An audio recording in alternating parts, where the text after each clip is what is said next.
ಎಲ್ಲರಿಗೂ ನಮಸ್ಕಾರ. Winter season ಪಾಲಕ್ ಸೊಪ್ಪು ಬಹಳ ಹೇರಳವಾಗಿ ದೊರಕ್ತಾ ಉಂಟು. ಅದು ಸಹ ಫ್ರೆಶ್ ಆಗಿರುವಂತಹದ್ದು.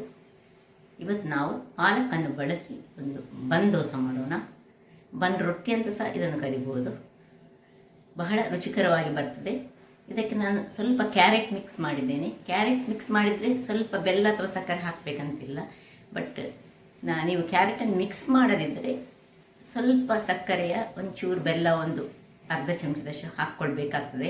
ಯಾಕೆಂದರೆ ಈ ಪಾಲಕ್ಕಿಗೆ ಸ್ವಲ್ಪ ಚುಗರಿನ ಅಂಶ ಇರ್ತದೆ.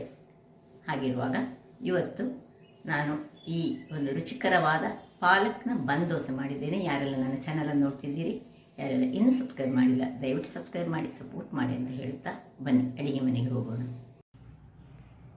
ನಮಸ್ತೆ ಮಿತ್ರರೇ. ಚಳಿಗಾಲದಲ್ಲಿ ದೊರಕುವಂತಹ ಈ ಪಾಲಕ್ಕನ್ನು ಬಳಸಿ ನಾವು ಇವತ್ತೊಂದು ರುಚಿಕರವಾದ ಬ್ರೇಕ್ಫಾಸ್ಟನ್ನು ಮಾಡೋಣ. ಈ ಪಾಲಕ್ ಒಂದು ಕಟ್ಟು ಸಾಕು. ಪಾಲಕ್ ಇದನಿಗೆ ಸಣ್ಣದಾಗಿ ಹೆಚ್ಚಿಟ್ಕೊಳ್ಬೇಕು. ಬಟಾಟೆ ನೋಡಿ, ಒಂದು ಸಣ್ಣ ಬಟಾಟೆಯನ್ನು ಕಟ್ ಮಾಡಿ ನೀರಿನಲ್ಲಿ ಹಾಕಿಟ್ಟುಕೊಂಡಿದ್ದೇನೆ. ಹೀಗೆ ರಫ್ಲಿ ಚಾಪ್ ಮಾಡಿದರೆ ಆಯಿತು.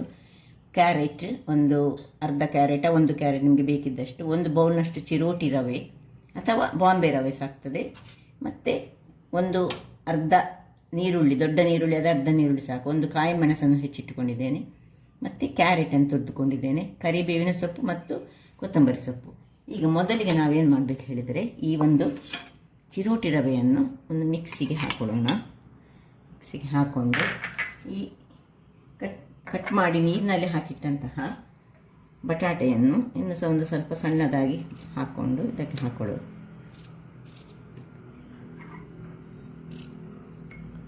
ಹಾಕಿ ಇದಕ್ಕೆ ಸ್ವಲ್ಪ ನೀರು ಮತ್ತು ಸ್ವಲ್ಪ ಉಪ್ಪು ಇಷ್ಟು ಹಾಕ್ಕೊಂಡು ನಾನು ಕಾಯಿ ಮೆಣಸು ಕಟ್ ಮಾಡಿದ್ದನ್ನು ಇದಕ್ಕೆ ಹಾಕ್ಕೊಳ್ತಿದ್ದೇನೆ. ನೀವು ಬೇಕಿದ್ದರೆ ಮತ್ತೆ ಸಹ ಹಾಕ್ಕೊಳ್ಬೋದು. ನಾನು ಸ್ವಲ್ಪ ಯಾಕೆ ಹೇಳಿದ್ರೆ ನನಗೆ ಬಾಯಿಗೆ ಸಿಕ್ಕುದು ಬೇಡ ಹೇಳಿ ಈಗ ಮಕ್ಕಳಿಗೆಲ್ಲ ಮಾಡಿದರೆ ಇದಕ್ಕೆ ಹಾಕ್ಕೊಳ್ಬೋದು. ಸ್ವಲ್ಪ ಒಂದು ಕರಿ ಲೀವ್ಸನ್ನು ಸಹ ಹಾಕ್ಕೊಳ್ತಿದ್ದೇನೆ.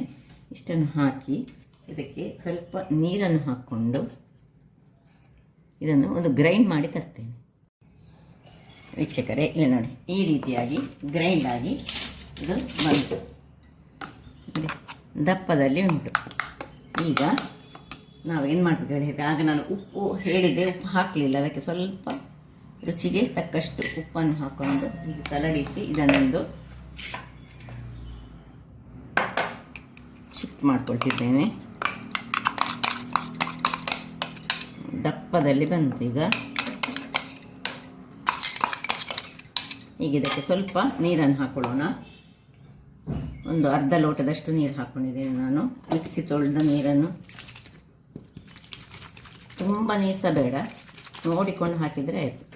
ತುಂಬ ದಪ್ಪ ಸಹ ಬೇಡ. ಈಗ ನಮಗೆ ಏನಾಗ್ತದೆ ಹೇಳಿದರೆ, ಈ ವೆಜಿಟೇಬಲ್ಸ್ ಎಲ್ಲ ಹಾಕುವಾಗ ನಮಗೆ ಅದು ಸ್ವಲ್ಪ ನೀರನ್ನು ಸಹ ಬಿಡ್ತದೆ. ಈಗ ನೀರುಳ್ಳಿ ಮತ್ತು ನೋಡಿ, ಈ ಪಾಲಕ್ಕನ್ನು ಸಹ ನಾನು ಸಣ್ಣದಾಗಿ ಇಷ್ಟು ಸಣ್ಣದಾಗಿ ಹೆಚ್ಚಿಟ್ಕೊಂಡೆ.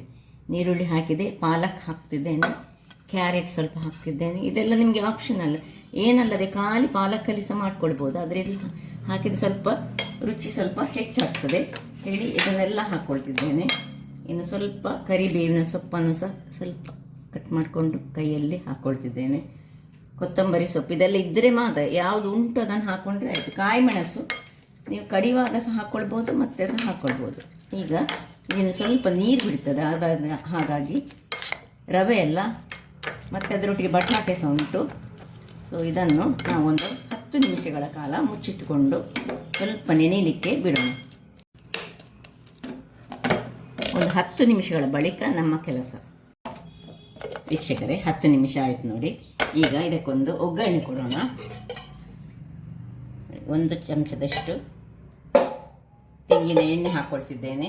ಸ್ವಲ್ಪ ಸಾಸಿವೆ ಒಡೆಯುವಾಗ 1 ಚಮಚದಷ್ಟು ಜೀರಿಗೆ. ಇದೆಲ್ಲವನ್ನು ಒಡಿಬೇಕು. ಒಡೆಯುವಾಗ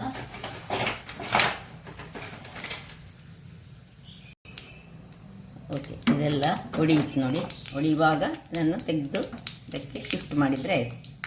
ಸರಿಯಾಗಿ ಒಡಿಬೇಕು, ಒಡೆಯದೇ ಹಾಕ್ಕೊಳ್ಬಾರ್ದು, ಇಲ್ಲದಿದ್ದರೆ ಅದು ಒಳ್ಳೆದಾಗೋದು ನೋಡಿ. ಒಳ್ಳೆ ಒಡಿಬೇಕು. ಇದನ್ನೀಗ ಇದಕ್ಕೆ ಶಿಫ್ಟ್ ಮಾಡ್ಕೊಳ್ತಿದ್ದೇನೆ. ಸೊ ಬಿಸಿ ಬಿಸಿಯನ್ನೇ ಮಾಡಿದರೆ ಆಯಿತು.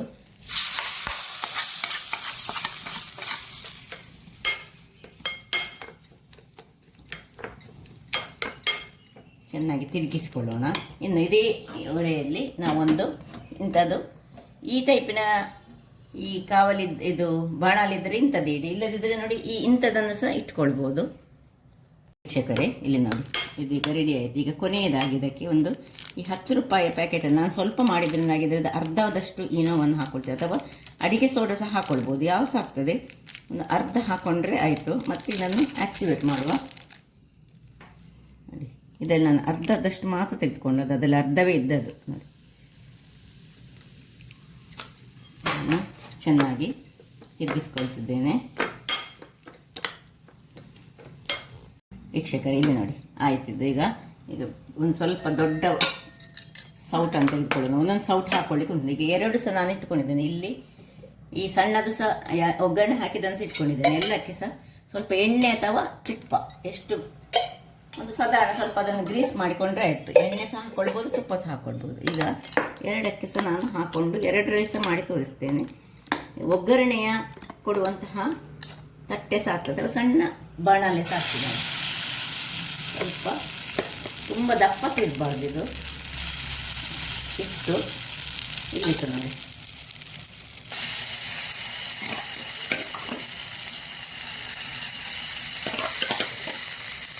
ಸ್ವಲ್ಪ ಇದನ್ನು ಹೀಗೆ ಮುಕ್ಕಾಲಷ್ಟು ಹಾಕ್ಕೊಳ್ಬೇಕು. ಯಾಕೆ ಹೇಳಿದರೆ ಇಲ್ಲದಿದ್ದರೆ ಇನ್ನು ಮುಚ್ಚಳವನ್ನು ಮುಚ್ಚಿಕೊಳ್ಳೋಣ.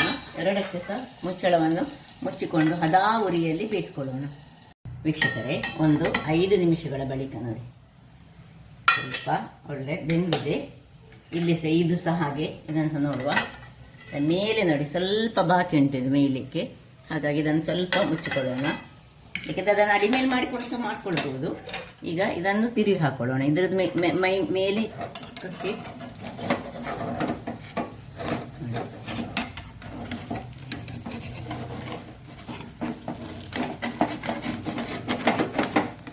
ಸ್ವಲ್ಪ ಬೇಕಿದ್ರೆ ಸೈಡಲ್ಲಿ ನಾವು ಎಣ್ಣೆಯನ್ನು ಹಾಕೊಂಡು ಸಹ ಮಾಡ್ಕೊಳ್ಬೋದು. ನೋಡಿ ಇದರ ಕಲ್ಲರ್ ಹೀಗೆ ಬರ್ತದೆ. ಯಾಕೆ ಹೇಳಿದರೆ ಈ ಪಾಲಕ್ಕಾದ ಕಾರಣ ಇದರದ್ದು ಕಲ್ಲರ್ ಈ ರೀತಿಯಾಗಿ ಬರ್ತದೆ. ಸ್ವಲ್ಪ ಒಂದು 5 ನಿಮಿಷಗಳ ಕಾಲ ಹೀಗೆ ಇಟ್ಕೊಳ್ಳೋಣ. ಇಲ್ಲಿ ಇದನ್ನು ತಿರುಗಿಸ್ಕೊಂಡು ಹಾಕೊಳ್ಳೋಣ. ಪಾಲಕ್ಕಾದ ಕಾರಣ ನಮ್ಮದು ಕಲ್ಲರ್ ಸ್ವಲ್ಪ ಬ್ರೌನಲ್ಲಿ ಬರ್ತದೆ ನಮಗೆ. ನೋಡಿ ಇದಕ್ಕೆ ಸ್ವಲ್ಪ ಮೇಲಿನಿಂದ 1 ಚಮಚದಷ್ಟು ತುಪ್ಪವನ್ನು ಸಹ ಬೇಕಿದ್ರೆ ಹೀಗೆ ಸ್ಪ್ರೆಡ್ ಮಾಡ್ಕೊಳ್ಬೋದು. ಸ್ಪ್ರೆಡ್ ಮಾಡಿಕೊಂಡು ನಾವು ಇದನ್ನು ಅಡಿಗೆ ಮಾಡಿದರೆ ಬಹಳ ಒಳ್ಳೆ ಬರ್ತದೆ. ಇದು ಈ ರೀತಿಯಲ್ಲಿ ಕಲರ್ ಬರ್ತದೆ. ಈಗ ಸ್ವಲ್ಪ ಒಂದು 2-3 ನಿಮಿಷ ಕಾಯಿಸ್ಕೊಳ್ಳೋಣ. ವೀಕ್ಷಕರೇ ಇಲ್ಲಿ ನೋಡಿ ಇದೀಗ ಆಯಿತು. ನೋಡಿ ಹೇಗೆ ಚೆನ್ನಾಗಿ ಬಂದಿದೆ ನೋಡಿ. ನೋಡಿ ಇನ್ನೊಂದು ಇದಕ್ಕೆ ಸಣ್ಣ ಇದೇ ಬೇಕಾಗ್ತದೆ ನಮಗೆ, ಬಾಣಲೆಗಳೇ ಅಥವಾ ದೋಸೆಯ ರೀತಿಯಲ್ಲಿ ಸಹ ಮಾಡ್ಕೊಳ್ಬೋದು. ನೋಡಿ ಏನು ಚೆನ್ನಾಗಿ ಬರ್ತದೆ ಹೇಳಿದರೆ, ಈ ಗ್ರೀನ್ ಆಗಿ ಇದು ಸ್ವಲ್ಪ ಕಾಯುವಾಗ ಅದಕ್ಕೆ ಬಹಳ ಚೆನ್ನಾಗಿ ಸಹ ಬರ್ತದೆ. ನೋಡಿ ಯಾವ ರೀತಿಯಲ್ಲಿ ಬಂತು ನೋಡಿ. ಇದನ್ನು ಚಟ್ನಿ ಒಟ್ಟಿಗೆ ತಿನ್ಬೋದು, ಚಂದ್ರಮಂಡಲದೊಟ್ಟಿಗೆ ತಿನ್ಬೋದು, ಅಥವಾ ಈಗ ಈ ನೆಲ್ಲಿಕಾಯಿಯ ಸೀಸನ್, ಬೆಟ್ಟದ ನೆಲ್ಲಿಕಾಯಿಯ ಒಂದು ಮುರಬ್ಬ ಟೈಪಲ್ಲಿ ಮಾಡ್ತದೆ, ಅದರೊಟ್ಟಿಗೆ ತಿನ್ಬೋದು. ಯಾವುದರೊಟ್ಟಿಗೆ ಸಹ ಆಗ್ತದೆ, ಚಟ್ನಿ ಒಟ್ಟಿಗೆ ಸಹ ಬಹಳ ಚೆನ್ನಾಗಿ ಬರ್ತದೆ. ಹಾಗಾದರೆ ನೋಡಿದ್ರೆಲ್ಲ ಸಾಫ್ಟ್ ಆದ ಮಾತ್ರ ಒಂದು 10 ನಿಮಿಷ ಬೇಕಾಗ್ತದೆ ನಮಗೆ ಇದನ್ನು ಬೇಯಿಸ್ಲಿಕ್ಕೆ. ಹಾಗಾಗಿ ಅವಸರ ಮಾಡಲಿಕ್ಕಿಲ್ಲ. ಈ ಕಲರ್ ಬಂದರೆ ಆಯಿತು. ಈ ಕಲರ್ ಬಂದ ಮೇಲೆ ಈ ಪಾಲಕ್ಕಿನ ಒಂದು ಒಳ್ಳೆಯ ಒಂದು ಬ್ರೇಕ್ಫಾಸ್ಟ್, ಮಕ್ಕಳಿಗೆ ಸಹ ಬಹಳ ಒಳ್ಳೆಯದು. ಇದಕ್ಕೆ ಸ್ವಲ್ಪ ನಾವು ಗ್ರೈಂಡ್ ಮಾಡುವಾಗ ಸಕ್ಕರೆ ಹಾಕ್ಕೊಂಡ್ರೆ ಇನ್ನೂ ಸಹ ಚೆನ್ನಾಗಿ ಬರ್ತದೆ, ಅಥವಾ ಬೆಲ್ಲ ಹಾಕ್ಕೊಳ್ಬೋದು ಸ್ವಲ್ಪ ಸ್ವೀಟಾಗಿ ಮಕ್ಕಳಿಗೆಲ್ಲ ಮಾಡುವಾಗ, ಅದು ಸಹ ಚೆನ್ನಾಗಿ ಆಗ್ತದೆ. ಸೊ ಸ್ವೀಟ್ ಬೇಕಿದ್ದರೆ ಸ್ವಲ್ಪ ಸ್ವೀಟ್ ಹಾಕ್ಕೊಳ್ಬೋದು. ಹಾಗಾದರೆ ನನ್ನ ಈ ಕುಕಿಂಗ್ ಚಾನಲ್ ನಿಮಗೆ ಇಷ್ಟ ಆದರೆ ಬೋಳು ಸುವರ್ಣ ಚಾನಲನ್ನು ಲೈಕ್ ಮಾಡಿ, ಶೇರ್ ಮಾಡಿ, ಹಾಗೆ ಸಬ್ಸ್ಕ್ರೈಬ್ ಮಾಡಿ, ಹಾಗೂ ನನ್ನ ಇನ್ಸ್ಟಾಗ್ರಾಮ್ ಪೇಜನ್ನು ಫಾಲೋ ಮಾಡಿ. ಧನ್ಯವಾದಗಳು.